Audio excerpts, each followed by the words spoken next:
Let's suppose you have a debt. Maybe you have a debt on credit cards. Maybe you owe someone money.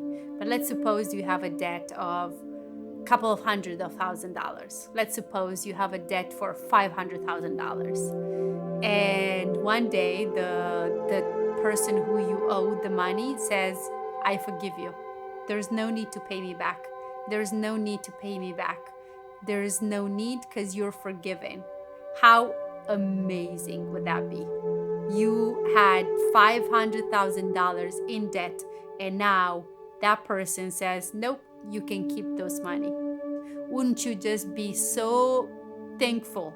And wouldn't you even love more the person who forgives you?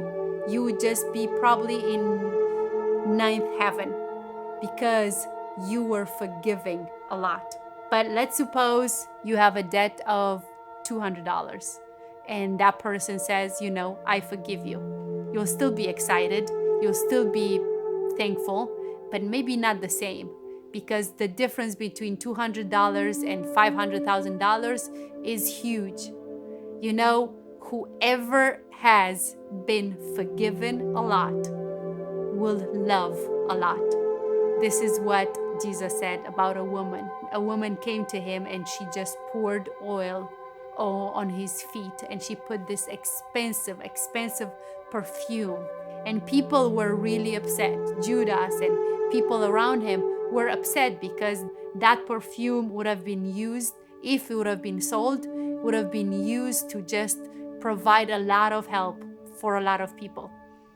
And yet, Jesus said, please let her do her thing because she loves a lot, because she was forgiven a lot. Friend, so many times in life, I've been forgiven a lot. I've been forgiven so much that makes me love even more.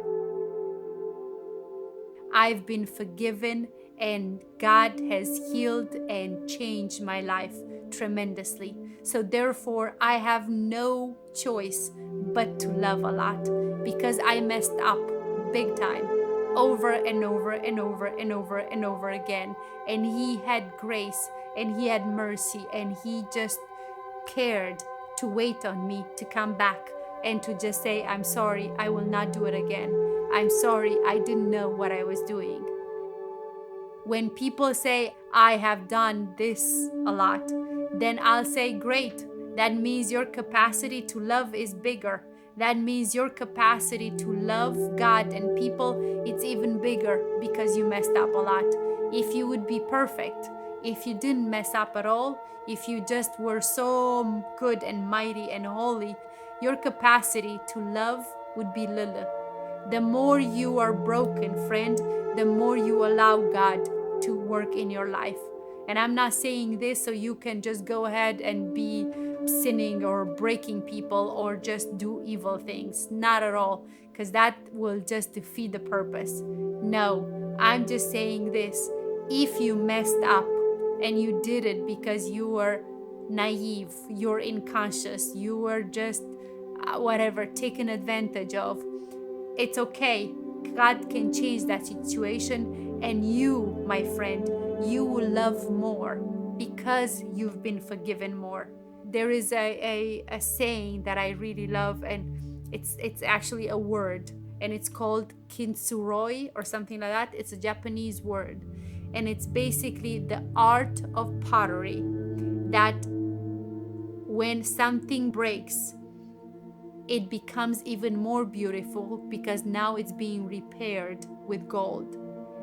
Because that's what God does. He just repairs everything with gold and makes everything much more beautiful and much more valuable than it was before, if you allow Him to work through you. So if you have messed up a lot, love even more, love even deeper, help people even more, because in a way you were trained for it, because you allow God to repair you. You allow God to repair your life and just literally sew every single part of you that was ripped and broken, and sew it and make it more beautiful than it was before. Bless you.